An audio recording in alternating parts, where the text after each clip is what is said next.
What's a secret you're keeping from your spouse that isn't cheating, but would cause serious problems if they find out? I pay women to pretend to be nice to me. I got married when I was 20. My wife and I are very conservative Christians. We've been married for 12 years and have 2 kids. During our honeymoon, she wasn't very interested in intimacy, which was a red flag for me, but I thought it was too late to do anything about it. Once we had our first child, I realized I was essentially stuck. My wife and I get along okay, but it feels more like living with a roommate than a spouse. I've tried everything, bringing her presents, sending texts, surprising her with dates or homemade gifts. She is not an affectionate person at all. I've tried bringing this up multiple times, but I can't seem to get through to her. We have private moments weekly, but it's always the same. Every time I try to talk to her about it, she acts like she doesn't understand. When I ask for personal attention or enthusiasm, she responds in a half-hearted, forced way. After 12 years, I've basically given up. We never fight, and I still try to do nice things for her, but we are essentially together for the kids. She has no idea. One day, I saw a YouTube video where a guy was making fun of ASMR. I thought it was silly at first until I discovered the girlfriend videos, and they were amazing. The idea that some people could have that kind of connection makes me genuinely happy. I have explicitly asked my wife to act this way, but she does it in such a forced, rote way that it actually hurts more than it helps. I've watched every such video I can find multiple times. Eventually, I noticed that some of these creators have Patreons for personal videos. I've been paying several of these women to act like my girlfriend for a few minutes. I'm fairly successful, so I can afford it without affecting my children's future. My kids are the most important thing in the world to me. I don't want the girls to do anything out of the line, though. I wish there were another option, but I wouldn't leave my wife because I'm afraid of losing my kids. So I pay women to be nice to me. They get some money out of it, and I feel loved. If my wife found out, she would likely divorce me for cheating. Story 2. I stole a significant amount of money from my in-laws. In my mind, I feel justified, and I have tentative plans to make it right one day when I can. But if it were ever discovered, my wife would probably be furious, and I would never be able to face my in-laws again. The basic story is that my father-in-law made our lives, and his family's life, hell for many years. He was an alcoholic who drank every day, verbally harassed his family, and occasionally physically abused his wife. My wife lived with him while we were dating, and I was relieved to have removed her from that situation once we got married and moved into our own place. However, I soon realized that moving out did not free us from him. Even though we had a new house, we were still in the same city as my in-laws. One night at 1 a.m., there was a knock at our door. It was my father-in-law, stinking drunk and wanting to come in. He had been kicked out of his own house, and my wife, out of sympathy, let him inside. We had to endure his drunk ramblings for hours until he finally fell asleep. These late-night visits became a regular occurrence for the next 4 years. Even after my wife and I had a baby, he would show up late at night, demanding food and an audience for his drunk ramblings, leading to countless sleepless nights. Occasionally, I would refuse him entry, only to face threats from him and frustration from my wife for being unsympathetic. In her mind, he was suffering from a disease, and I should see him as a victim of illness. The only relief we had came when he went to jail, sometimes for domestic abuse, and other times for charges related to his drinking. I remember feeling generally angry at the time, much of it aimed at my in-laws, who would simply lock him out each night, knowing he would eventually wander to our house and become our problem. I was also resentful of my mother-in-law for not calling the police more often. The only times the police were involved were in extreme circumstances, usually when one of the kids made the call. Above all, I was frustrated with the judicial system, which continually released this obvious menace, allowing him to repeat the same destructive behavior year after year. This is where the money comes in. My in-laws don't own cars and don't drive. So, as the good son-in-law, though mostly under pressure from my wife, I was always the one who had to take him to court dates, lawyers' offices, post bond, pick him up from jail, and handle his legal matters. Sometimes, I had to take entire days off work to deal with his problems. One day, we learned that he had been in a physical altercation with a man and was charged with attempted murder. Bond was $10,000. The family spent several weeks gathering the funds, using their own money and contributions from extended family. They were so used to posting bond and losing it that it had become routine.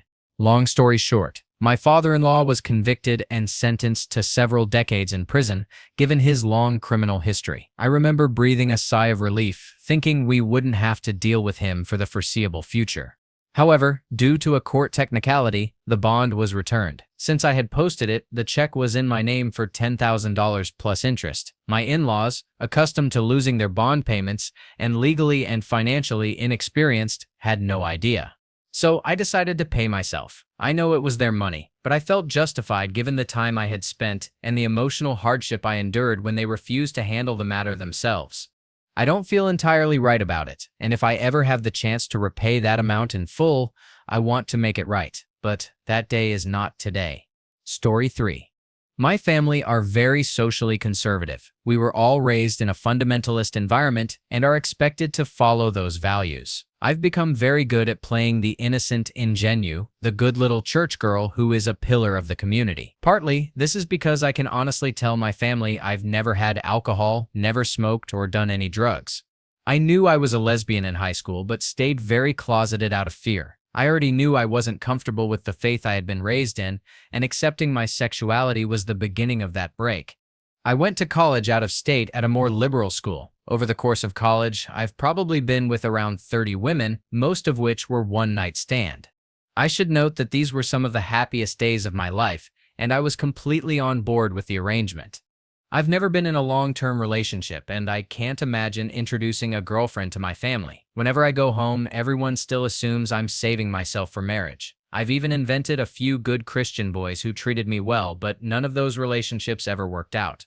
If my family found out what I've done, or who I really am, it wouldn't just be bad for me, it could reflect poorly on the whole family. Simply having a gay daughter could make my parents pariahs in the eyes of some relatives. I'm pretty sure my grandfather would never speak to them again unless they disowned me, which I know they wouldn't want to do. Story 4.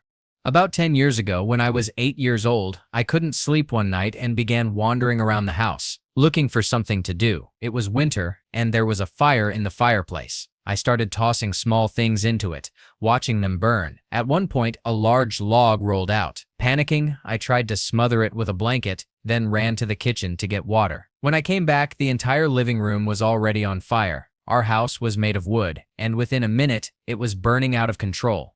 My older sister, younger brother, and my mother, who was pregnant at the time, all passed away. My father was working a night shift. No one ever questioned me much. I told them I had escaped through my bedroom window after seeing the flames. The real cause was never discovered. My father couldn't cope with the loss and passed away soon after. I've lived with my grandparents ever since, and no one knows what truly happened that night. I've spent half my life in therapy. Story 5. I have a very complicated love life, and it messes with my anxiety every day. I'm currently married, but separated from my husband. In public, we still act like a couple wedding rings saying I love you, everything. All of my mail and my address are still at his house. Very few people know I don't live with him anymore because we decided to keep it a secret. He has a live-in girlfriend of about a year, and she's starting to notice that we still play house. He says he wants me to come home daily and is taking steps to make that possible. I also have a very loving relationship with a married man, which has been going on for a year. We could lose our jobs if anyone found out. We're never apart for more than 48 hours. This isn't just about intimacy. We didn't start sleeping together until 8 months into our relationship. From the beginning, it's been based on trust and respect. Lately, he's making plans for us to be together permanently. His wife knows about me just from things he says. Neither man knows about the other. I'm going to have to make a decision soon, but I don't know which way to go. I love both of them. Everything could blow up at any moment, and the stress is overwhelming. I know it sounds crazy to be this stressed over a situation like this when other people have bigger problems, but the shame and guilt are making me depressed. Story 6. I had what could be called an emotional affair with a woman I met on a business trip about 2 years ago. She now lives in our town. I've been with my wife for nearly 20 years. While we used to have a great relationship, over the past 7 years she suffered from a diagnosed but untreated mental disorder. She became a shell of her former self, which broke my heart, but she also vacillated between yelling at me for the smallest things I supposedly did wrong, like not bleaching the kitchen floor to her standards, to screaming at me for not wanting to be closer to her. On one hand, she was clearly unwell, but on the other hand, I felt emotionally abused. To be clear, she had been diagnosed years earlier but refused treatment. I fought against it at first, but eventually I just accepted the situation. 2 years ago, I was sent on a 2-month business trip for a new position at my company's corporate headquarters. It was an exciting opportunity, and being away from my wife was a relief because I wasn't constantly being yelled at. One of the women at the office was incredible, and we hit it off immediately. She worked in a different department, but we interacted often. Over the 6 weeks after meeting her, we hung out 2 to 3 times a week, often alone. Towards the end, things got much more serious. On one particular outing, it became clear that our relationship was heading beyond friendship. Up until then, we had laughed and joked, but that night she was hanging on me, and the conversation made it clear she wanted more. I will admit I was extremely tempted. She was beautiful and charming, but I gave her a ride home and then made it clear that I couldn't see her outside of work alone anymore. Another issue is that my wife was very jealous at the time. While she knew I had friends at HQ, she didn't know my closest friend was a woman. It could have destroyed our marriage if she had known how far it went. Even though nothing physical happened, the fact that the woman wanted it would have been enough, since I never told my wife. When I got home, I gave my wife an ultimatum. Either she gets treatment or I'm gone. That woman was the push I needed because I shouldn't have been seeking thrills from anyone other than my wife. My wife went to treatment and is doing phenomenal now. We're happy, like we were when we first got married. To complicate matters, last year the woman moved to our city to take a job at the regional office. I see her at work now and then, but we don't really talk. If my wife ever found out the truth, it could reopen old wounds. Sometimes I worry this woman might accidentally do that, and I want to tell my wife what happened, but I'm not sure how she would handle it. I feel like I'm living on a ticking time bomb. I know this isn't as serious as some other situations, but it's eating away at me. Story 7. It all started when I decided to pretend I could see ghosts. Looking back, it sounds completely ridiculous, but at the time, it felt like harmless fun. My significant other has always been terrified of the unknown, and I discovered this when we were 14 years old. I am 20 now, and she is 21. Thinking I was being clever and funny, I decided one night to glance around her bedroom with a frightened expression. When she asked what was wrong, I told her I could see a Victorian girl at her computer desk, pointing and laughing at us. Terrified, she hid under the covers, whispering for me to check if it was still there. I tried to keep a straight face while she panicked, but eventually assured her it was nothing to worry about. In the end, we slept in a different room, and my biggest mistake was never admitting it had all been a joke. A few months later, we were walking through the town center, passing a rundown area attached to some flats. Out of the corner of our eyes, we noticed a door swing open. I assumed someone had just hurried inside, but she immediately jumped to the conclusion that ghosts and ghouls were lurking around every corner, like something out of a Hanna-Barbera cartoon.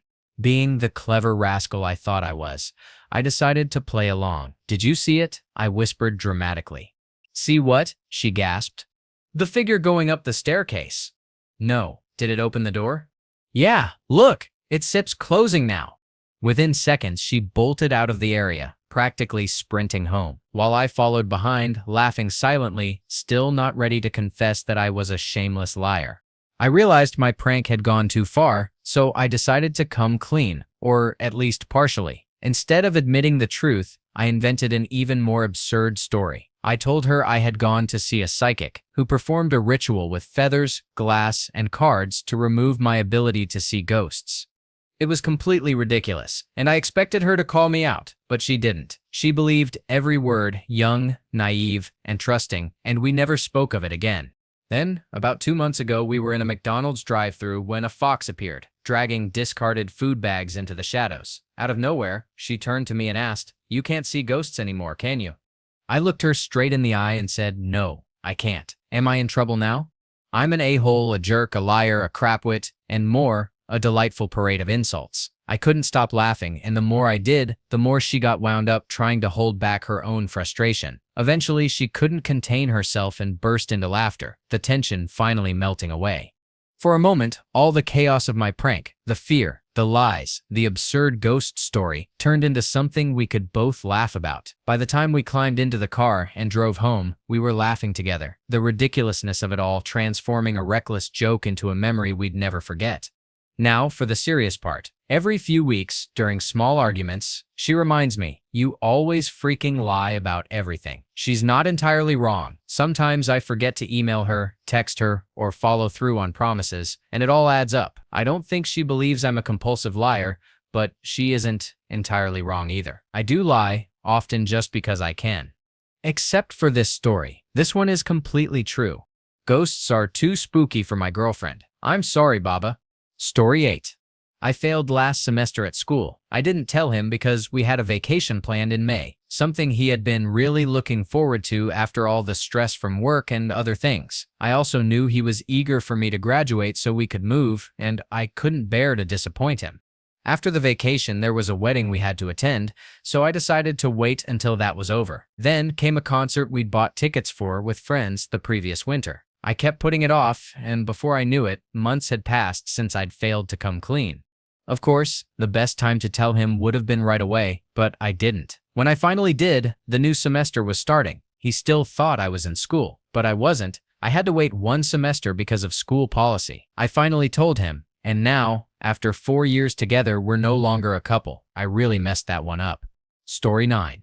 My whole professional life is built on a lie, and it's about ready to come crashing down. When I was 22, I was in a bad way. Halfway through my bachelor's degree, struggling with a growing addiction, and dealing with mental health issues. That summer, I was in a serious car accident. My face sustained severe lacerations that required hundreds of stitches and left me looking rough. As difficult as that was to handle, I now know I also sustained a traumatic brain injury, which left me confused, angry, and overwhelmed by life in general. I wanted to keep up appearances, so after taking 3 months off to recover, I tried to go back to school. Within the first week, I knew I couldn't handle it. There were too many questions about what had happened, too much anxiety, and I had lost nearly all my coping skills. Whenever I became overwhelmed, which was often, I would feel sick and scared, sometimes forgetting where I was or what I was doing. It was terrifying and humiliating, especially for someone who had always been expected to excel. By then, I had lost most of my friends, and in my fragile mental state, I convinced myself that the few who remained would abandon me if they knew how much I was struggling. So, I lied. I told everyone that school was going great. Every day I would leave the house for 6 hours and just drive. Sometimes I'd park in a lot. Other times I'd keep driving aimlessly. I even bought cheap used textbooks from college bookstores so I could bring them home and pretend to study. I built elaborate stories about my classes and professors so I'd have something to say when people asked how things were going. I kept telling myself that I was just doing this until my brain worked again, and that next quarter I would return for real when I could actually handle it. The problem was, things only got worse, and over time I became less and less able to get back on track. This continued for 2.5 years, until I was supposed to be graduating. So I lied about that too. I forged transcripts and invented stories about why I didn't want to work in the field of my degree, hoping to move past it. I took a labor job and gradually found some stability as my brain chemistry improved and steady work kept me from completely destroying myself. Eventually, I had to move. For the first time in over a decade, I was free of my opiate addiction and starting to feel part of the world again, but I was still carrying the lie of my college degree. I volunteered in places related to that field and people really liked me. They liked me so much, in fact, that they hired me on an emergency basis, no transcripts required, and I've worked there ever since. Now, 3 years into my sobriety and what feels like a lifetime removed from those dark years, they want to promote me to a career-level position that I would absolutely love. I'm good at what I do, better than I ever imagined I could be, and it brings me genuine joy. But this promotion comes with scrutiny and background checks that I know I can't withstand. When I was drowning in depression and addiction, I honestly didn't think I'd live this long. I knew, somewhere deep down, that my lies could lead to this moment, but I never believed I'd have to face it. The thought of losing the job isn't even the hardest part. It's the idea of everyone discovering the truth, of all the respect and trust I've built collapsing overnight. So now I'm at a point where I have to walk away from something I love, not because I failed at it, but because I succeeded too well. I plan to go back to school for real this time, and I truly believe I'll do well. But the shame and regret of this situation, of what I did and what I've lost, feels like something I'll carry with me for the rest of my life. Story 10. I don't care about the company or my work beyond a professional level. I do my job well because I'm paid to, but I'm not working extra for free. I don't buy into the mission at all. The only reason I don't want the place to go under is so I don't lose my job. If corporate ever heard this, it could ruin your life because so many people have bought into or are force-fed the delusion that work equals life. I know people who were clearly pushed out of companies because of this, especially in tech. This isn't to say I don't work hard for my time. I get paid for 40 hours, so I work hard for 40. Expect 60, pay me, and I'll do it. But I don't care about the company or changing the world, so I won't do it for free. Edit. When I call this a secret, I mean that if my coworkers and I said this to anyone in management, we'd be reamed, possibly fired, and could have our careers ruined in the industry for not being motivated. I know many people feel the same way. I'd even say it's normal, but I called it a secret because we simply can't say it out loud to most people. Second, I'm not against working more than 40 hours a week, but I am against working without proper compensation. Right before a product rollout, I can understand putting in 60 hours a week for 2 weeks out of the year to ensure it arrives on time, assuming that extra effort is baked into the compensation somehow. But when 60-hour weeks become the norm for all 52 weeks and pay doesn't rise, that's a problem. Similarly, I understand people putting in 80-hour weeks at a startup to get it off the ground, especially if they're part owners and stand to make multi-million-dollar returns. But don't expect me to do the same when you're paying me $75,000 a year. Story 11. 3 years ago, I attended a local community college while living with my parents, or at least that's what they thought. In reality, I had reached a point in my life where I didn't want to go to college anymore, after being forced to leave NC State University due to funding falling through. I spent my days at home, sleeping and playing on my computer with friends late into the night. When my parents were home instead of at work, I would go to school, which really meant finding a shady parking lot and sleeping in my car all day. It was massively uncomfortable. Summers were scorching, winters freezing. One time, I even had to walk 3 miles in snow, wind, and cold just to have my mother drop me off at school. I then hid in the backseat of my car, wrapped in a sleeping bag I had put there beforehand. I couldn't stretch my legs at all, so it was incredibly uncomfortable, but at least it kept me warm. Anyway, I've essentially betrayed the trust of my parents, 2 exceptionally good people who have done nothing but support me. If they ever found out what I did, I don't know how they'd react. They truly believe I earned an associate's degree in computer science, when in reality, I don't even have the slightest grasp of the subject. It eats at me sometimes, knowing how proud they are of something that never happened. But honestly, I don't think I could ever bring myself to tell them the truth. I'd rather carry this lie to my grave than break their hearts and destroy the faith they have in me. Story 12. In 2009, I was stuck in a dead-end job, living paycheck to paycheck. My girlfriend at the time, who's now my wife, and I were constantly struggling with financial stress, and I couldn't find work in the industry I actually wanted to be in. That Easter, we were driving in our little car when everything changed. I was in the passenger seat while she was behind the wheel. We were suddenly T-boned on my side. The entire passenger side crumpled, and I got pretty banged up. I managed to crawl out and check on my wife. Thankfully, she was fine. My leg was throbbing, but I pulled myself together and ran over to check on the other driver. He was in a big truck and unharmed, though furious that he had hit us. He immediately admitted fault. It was obvious he had run a red light. So we sorted out the towing and exchanged information, and I went home. That night, my brother called. He always calls for help. I don't even remember what he needed, but I said, "Look, we were just in a bad car accident and my leg feels really messed up. I can't help you." He was stunned and insisted I go see a doctor. I was mostly exaggerating. My leg was just bruised and I didn't feel like going out to help anyone. The next day, my leg was stiff and I was feeling lazy. So I called work and said I was having trouble standing after the accident. They told me not to worry, work from home, and take it easy. So I did, spent the day playing World of Warcraft and eating leftover Chinese food. When my girlfriend came home, I was still dragging my leg and making a big deal out of not being able to walk properly. She immediately took me to the doctor. Despite my protests, they sent me for x-rays. While we were waiting, the nurse suggested I start looking into a lawyer since it was a motor vehicle collision.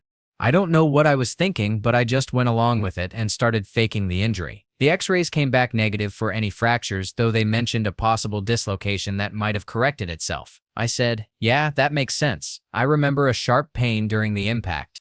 So I went on short-term disability, and my girlfriend had to shoulder most of the responsibility. Eventually, I moved on to long-term disability and began physical therapy, which I faked my way through.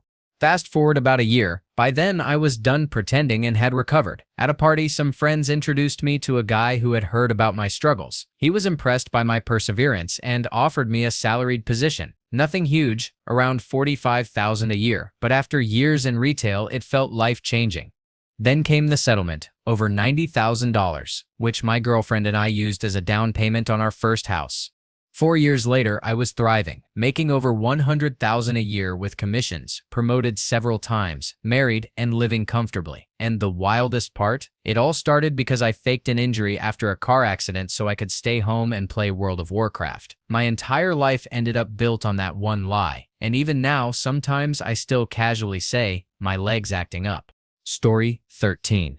2 years ago, for about 4 months, I worked as a sugar baby. In my country, money given to a mistress is considered a gift and tax-free. I needed the money badly. I hadn't eaten proper meals for a while and couldn't find work at all. In my first weekend, I made $2,000. I didn't hate it. My main visitor was a decent person, much older than me but not unattractive. At the time, it even felt empowering. I had just gone through a strange breakup. He had gone to England without telling me until he arrived. After that, I figured if people were going to screw me over, I might as well make something good out of it. It ended when my grandfather passed away, and I was asked to stay with my Nana to keep her company. It didn't take long to lose contact with clients. I don't regret it. I needed the money, felt strangely beautiful, and learned a lot. But my field of study will likely place me in a Catholic or otherwise religious school setting, and I doubt many men there would be okay with this past. Story 14. On the outside, I'm a happily married 30-something about to buy a house, in sync with my wife on most things like religion, children, and the belief that life will keep getting better. In reality, I'm a deeply depressed, secret alcoholic. I know it's already taking a toll on my health, but I can't seem to stop. I've lost faith in any higher power and find little to no joy or satisfaction in anything anymore. It all began after my mother's sudden, untimely death, followed by family drama that unfolded while I was still in university. I pushed through because everyone told me I should, even though I desperately wanted to drop out. That was when I started drinking heavily. I had barely touched alcohol before then. Now, my family is scattered across different states. My wife and I remain close, but I've been unable, or maybe unwilling, to form any real friendships as an adult in the city I moved to for work. I am so stressed. I constantly feel pins and needles in my head and tongue. I drink heavily. I can hold off if I am traveling, around family, or in a situation where I cannot drink at all. I no longer get visibly drunk, which is probably why I hide it well from my wife. By the time she gets home from work, there is usually an empty vodka bottle hidden in my briefcase, and I have often poured my first glass of wine to mask that I have already been drinking, since I get home earlier than she does. She thinks I am as happy and fulfilled as she is, excited and ready to have children and start a family. In truth, I feel numb to this world. I try to love her, I believe I do, but all my energy goes into maintaining the facade of affection and normalcy for her. Beyond that, I have no energy or desire for anything else. I used to be athletic and still look decent, but my physical shape is fading fast. I have no hobbies, no real interests. I just wake up, go to work, drink when I can, and mark off the days as I get older and closer to dying. I don't know what to do. I tried therapy and medication in the past, but neither helped. I'm just trying to make life okay for the people around me, especially my wife, because I don't want them to feel what I feel inside. But deep down, I think I've missed my chance at finding satisfaction or a meaningful place in the world. Story 15. I'm not attracted to my wife when she's high. She smokes, and I'm fine with that, but I don't like the person she becomes when she's under the influence. She's less sharp, forgetful, indecisive, and generally disconnected from the world, the exact opposite of the person I fell in love with. I don't mind that she enjoys feeling that way, but she wants to be like that all the time. Sometimes I wish she would want to be present with me and the family without needing to be stoned. She has a lot of anxiety and other issues that make living together challenging, but those are things I want to help her work through. I just don't feel like I can do that when she prefers lighting up over talking through stress. Story 16. When I was 18, I was really depressed and started talking to an older guy in his late 20s online. Eventually, it turned into more, and it went on for about a year until I couldn't handle it anymore. I made up a reason to break it off because I was too afraid to tell him straight up that I couldn't continue, and the whole situation felt really wrong. That led to a year of harassment. He would bombard me with messages, saying he just wanted to talk because we were great friends, that he wanted to love me, and that I was a great person. Then, one day, it just stopped. I'm still terrified that he could track me down if he wanted to. I told him a lot of personal stuff I haven't shared with anyone else. I was really struggling at that age, and I reached out to him because he seemed like the only person who cared. I'm scared it might come to light someday, and that my family and friends could find out what I did. I don't know how I'm going to tell this in any serious relationship, and I know it wouldn't be fair to keep it hidden, so I guess it will have to come out eventually. Story 17. I regret having my kid, and I don't want another. I have a daughter and another on the way. My wife is ecstatic, and I'm absolutely mortified. When we found out she was pregnant 3 months ago, a birth control fail, I told her several times that I thought it was a bad idea. Why? I'm 52. My wife is 41. I simply don't want to have another child. Our first is almost 3, loud, stubborn, and full of emotion. She's funny and goofy and loves us deeply, but she's also a constant challenge. We've already been working with a pediatric therapist because of some emerging behavioral issues. If I could go back in time, I wouldn't have kids at all. I love my daughter dearly, but the truth is, parenthood has drained me in ways I never imagined. I can't tell my wife any of this. It would destroy her. When we first found out about the pregnancy, I suggested to terminate it. She was devastated, and we fought for weeks. After seeing a counselor, I came around and started pretending to be excited, but deep down, I still believe this is too much for us. I'll love this new baby because they didn't choose to be here, and they deserve love and safety. But if I could go back and change things, I would. Story 18. I had an affair with a married man 30 years older than me when I was 18. I was going through a difficult period transitioning between school and college, and my parents had no interest in listening. They eventually sent me to a therapist, but by then it was too late. I met him through a club I used to go to, and we connected well. It didn't start because I confided in him, it started as a form of escape. He made me feel mature, and knowing I was doing all of this behind my family's backs, they knew him gave me a sense of power. I thought I loved him, but it was really about that feeling of control. It went on for at least a year. Eventually, I picked up a friend with benefits closer to my age, which made me realize I could get the same feeling of being in control without the risk of an angry wife coming after me or setting fire to my car. Photos were exchanged, and he still sometimes messages me when he's away from home or drunk. The last time he did, he told me he loves me, which is why I worry this might not stay buried. Story 19. I dislike my mother. This isn't some angsty teen rant about not getting to hang out with friends. I've been married for 14 years and have kids of my own. I always loved my mother, until she got cancer. You can see the details in a post I made here a while back, but the short version is that she's become selfish and manipulative to the point of cruelty. She's actively trying to ruin my life just to force me into moving back home to be her caretaker. She has other options. She knows I can't, but that doesn't stop her. For example, right now, she's telling me that if I don't move back, she's going into hospice, meaning she'll stop her chemo. Her cancer hasn't come back. There's no medical reason for her to think she's dying. It's purely emotional blackmail. Do it, or I'll harm myself. And I've reached a point where I honestly don't care anymore. Part of me just wants her to hurry up and go, so she'll stop making me an emotional wreck. Every single day, I wake up to a wall of texts. 500-word essays about what a horrible son I am, how miserable her life is, how I could fix everything if I just come home. Every single day. I wish I could do more to help her. I really do. But more than that, I wish she'd understand that I can't. That she'd stop making me feel like garbage for setting boundaries. That she'd stop trying to guilt-trip me into sacrificing my own life. I just want her to choose one of the other options available, ones that would actually make her life better, instead of trying to drag mine down with hers. Story 20. I want to leave my girlfriend, the mother of my child, for someone I loved years ago and move back home. But I can't, because I couldn't bear being away from my daughter for more than a few days. Her daughter, whose father left her as a child, has come to see me as her dad, and she would be devastated too.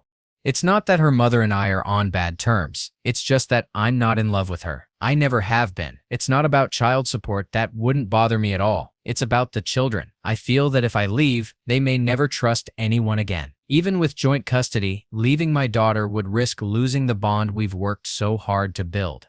Talking about marriage scares me because I don't want to spend the rest of my life resenting my child for feeling forced into a life I didn't choose. I love my daughter more than life itself and would do anything to keep her happy. I've spoken to this old love a few times recently, and she feels the same way. She hasn't pressured me to decide. I've explained my reasoning, and she understands why it's so difficult. She knows this is a decision only I can make, but I also know she won't wait forever. It actually feels really good to put this out into the open. Story 21. When we first got married, we were poor, and I couldn't afford a large diamond. Instead, I bought a small amount of gold bullion and enlisted a friend who had just graduated from dental school, someone with both the tools and skills to craft custom wedding rings. It was a humble beginning, but it carried all the meaning in the world. Fast forward 10 years, and we were expecting our second child. I wanted to do something truly special for her, something that would capture our growing family. So I began saving quietly from reimbursed travel expenses and sales commission checks each month, carefully setting aside enough for a surprise she would truly cherish. I decided to commission a custom ring with birthstones for all three of us, our two children, and a larger diamond representing me, my birthstone in the center. My oldest was 2 at the time, so I already knew their birthstone, and with the approximate due date for our second, I estimated his as well. I meticulously selected the loose stones and worked with a jeweler about an hour from home to design the ring exactly as I envisioned it. Every detail mattered. I pictured her reaction, imagined the tears of joy, and carried the ring everywhere in my pocket, waiting for her to go into labor, anticipating that perfect moment. The day finally arrived, and she delivered a healthy baby boy. Happiness filled our home, and for a moment, everything felt perfect. When she was finally settled in a private room, away from visitors, I presented the ring, expecting tears and a radiant smile. Instead, she exclaimed, "What the heck is that? Where did you get it? How the heck did you pay for it?" I was stunned, stumbling over my words as I explained that I had been saving a little at a time to surprise her. But she was furious, accusing me of hiding money from her. The anger lingered for months, and that moment became a long-standing point of contention, etched in her mind as proof that I was deceitful and untrustworthy. Looking back, it became clear that her reaction was part of a larger pattern. Any thoughtful or generous gesture I made was met with suspicion or criticism. Once, I brought her flowers for no particular reason, just a small $20 bouquet, but she reacted harshly, questioning the expense. Another time, on our anniversary, I arranged an elaborate surprise overnight stay at a spa and resort, complete with dinner reservations, a room stocked with champagne and flowers, and a babysitter already arranged. Instead of being touched, she was furious, accusing me of trying to manipulate her into feeling obligated for intimacy. For 18 years of marriage, it seemed no matter how much effort I put into kindness or romance, I could do nothing right. Story 22. From a young age, I was taught that it was a man's duty to provide for his household and manage the family finances. With that lesson ingrained, I naturally took responsibility for our money. At the time, my girlfriend was not working because we had 2 young children, and we were both content with her staying home to care for them. Consequently, I became the sole provider for our family. Initially, I earned minimum wage until I secured a position at a new restaurant that was performing exceptionally well. My income tripled, and for the first time, it felt as though our lives were on an upward trajectory. We were no longer reliant on assistance and were able to move from our dilapidated shack into a comfortable townhouse. I purchased a new car despite my poor credit, albeit at a high interest rate, and we invested in new furniture to fill the space we now had. Then life delivered a harsh blow. The local economy collapsed just as several major chain restaurants opened in our small town. Business plummeted. My hours were cut, and tips dropped significantly. Suddenly, I was burdened with rent that had become overwhelming, a car payment I should never have committed to, and poor credit that left me without any safety net. In a moment of desperation, I foolishly took out a payday loan, hardly a solution. The situation worsened because I never shared any of it with my girlfriend. I tried to carry the financial struggles alone, believing I was failing if I revealed the truth. This approach inevitably led to countless arguments about my not treating her as an equal partner. She expressed her hurt over my unwillingness to communicate or share the burden. I would make an effort for a few weeks, then revert to silence, driven by pride. I began to dread the mail and fear the phone. Every envelope brought bills I could not pay, and the only calls were from collections agencies or the bank, demanding answers about my out-of-control car payment. At the time, I did not fully grasp what a true partnership meant. Most of the stress was not caused by external pressures, but by my fear of appearing inadequate to her. All she wanted was to share the burden. She never looked down on me for our financial struggles. She was simply hurt that I insisted on facing it alone. It took several long years to regain stability, and I could never have done it on my own. I only wish I had taken her advice to heart sooner. It would have made the journey far easier and far less isolating. Story 23. My ex accumulated debt at an alarming rate. When we began dating, she seemed financially stable, yet she carried significant high-interest credit card debt. The issue became apparent within the first couple of months, when I explained that I could not be in a long-term relationship with someone who could not manage her money responsibly, especially given that she worked in finance and earned a substantial income. We sought help from a debt management counselor and set up a repayment plan, with the expectation that the issue would be resolved within a few months. At the time, I believed the matter was under control. However, it soon became clear that she had learned from the debt counselor and was using her accounting expertise to conceal her spending. She set up bank accounts and transfers that appeared to be savings, masking the true extent of her financial activity. Remarkably, she continued to accumulate debt even as her income rose into six figures, often without any tangible assets to show for it. Every pay raise seemed to trigger further spending.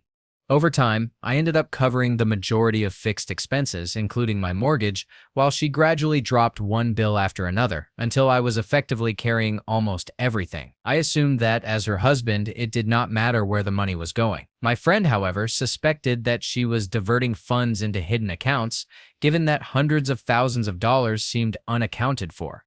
We faced other marital challenges, but much of the strain seemed to stem from the stress she carried while constantly deceiving us about her finances. This cycle fueled further binge spending and added tension.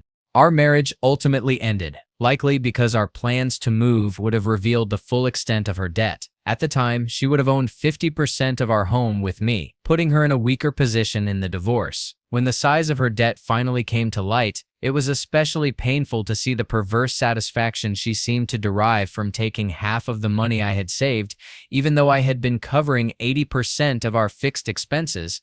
In the court's opinion, I should have been more vigilant regarding her spending. Although the judge acknowledged that she had constructed an elaborate and deceptive banking system, the responsibility was still considered mine for not scrutinizing the finances more closely. My lawyer wanted to pursue the matter in court, believing the situation was so one-sided that we could frame it as a spending addiction, similar to cases involving drugs, gambling, or alcohol, to establish a legal precedent. I declined, unable to endure years of litigation. My lawyer also felt I would not recover a significant portion of the lost funds and expressed disappointment over my decision. Story 24. I have a significantly fragmented memory and do not recall events in the usual way due to a pain medication I was prescribed after surgery, which was later recalled. I cannot remember my time on the medication, which was not typically used for my type of surgery. My case was exceptional because I experienced extreme pain and anxiety with standard medications.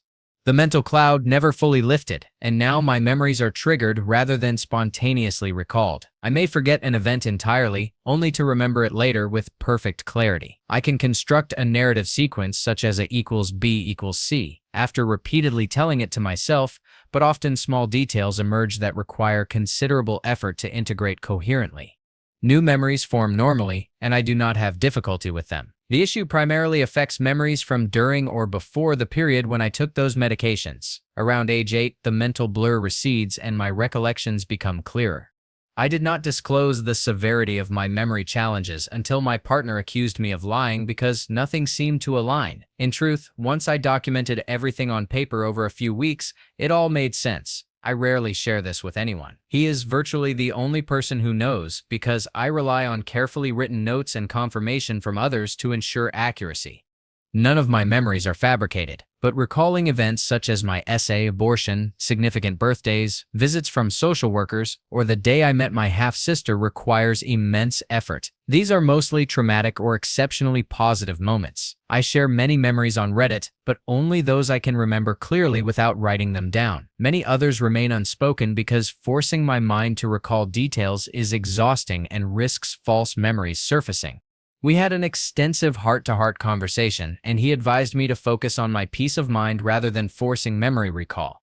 He suggested writing down what I can and letting go of the pressure to remember everything. Knowing he does not judge me for forgetting has been transformative. My focus now is on building new, positive memories with him, which is what truly matters in my life. Story 25.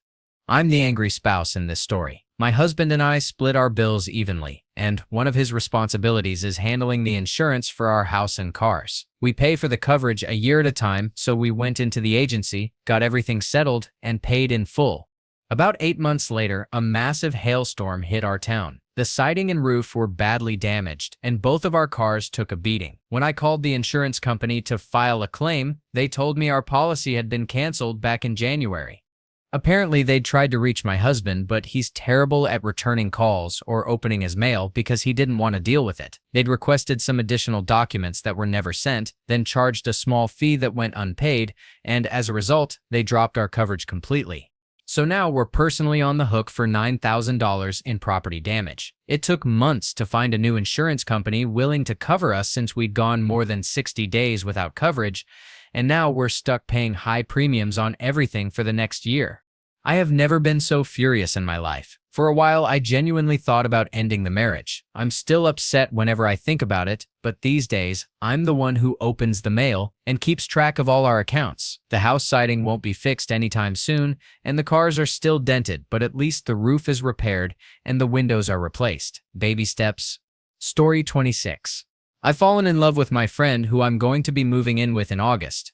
The reason I say this secret could ruin my life is that if I don't move out, I know I'll either become more depressed or face more family issues that I don't want to deal with. If I told my mom the real reason I want to leave because of her, it would devastate her. The guy I'm in love with is a traditional Christian, waiting until marriage. We dated in February and grew very close. We shared a connection and a level of understanding I've never had with a guy before, but he ended things because he got scared of liking me. He's that kind of guy. He's also the one who asked me to move in with him. When he did, everything made sense. I'm moving out because I want to get away from a somewhat dysfunctional home life. I've been planning to move out to finish university since January. I'm fairly certain something will happen between us once we move in together. We actually saw each other last week and hung out for a bit, and I got the sense that he still likes me, that what happened between us isn't over. If I told him that I loved him, he would probably freak out, so I won't. I'll just see what happens once we're living together. Story 27. At one point, I found myself in $10,000 of debt. Before we were together, I earned a solid income, had minimal living expenses, and life felt comfortable. I paid cash for nearly everything. While dating, I regularly bought her gifts, and we often went out to dinner, attended shows, or enjoyed other outings. I also maintained a project car, a hobby that kept me engaged and fulfilled. Once we got married, purchased a house, and had children, our living expenses increased, but my wages did not rise at the same pace. We were able to pay the bills, but there simply wasn't as much disposable income as before. Over time, I continued living the way I had before, buying gifts, maintaining my projects, and indulging in guy toys, and slowly debt began to accumulate. Most of it went on credit cards, and when she asked where I had gotten things, I would say I bought them used, traded something, or had saved up. All my direct deposits went into my main bank account, but I also had income from work bonuses when I was on call, which I didn't tell her about. I used that to pay off the cards and keep the debt hidden. Since this income wasn't consistent, I constantly dreaded a phone call asking about that month's payment. One night the call came, and I didn't pick up. It was about a late payment on a card my wife didn't know existed. The bank couldn't disclose the balance to her due to privacy reasons, but the secret was essentially out. To some, $10,000 may not sound like a lot, and at the time, it really wasn't. What hurt was the loss of trust. The hiding, the lying, the cloak and dagger behavior, selling items on eBay to make minimum payments, juggling accounts, and constantly worrying about discovery took a toll.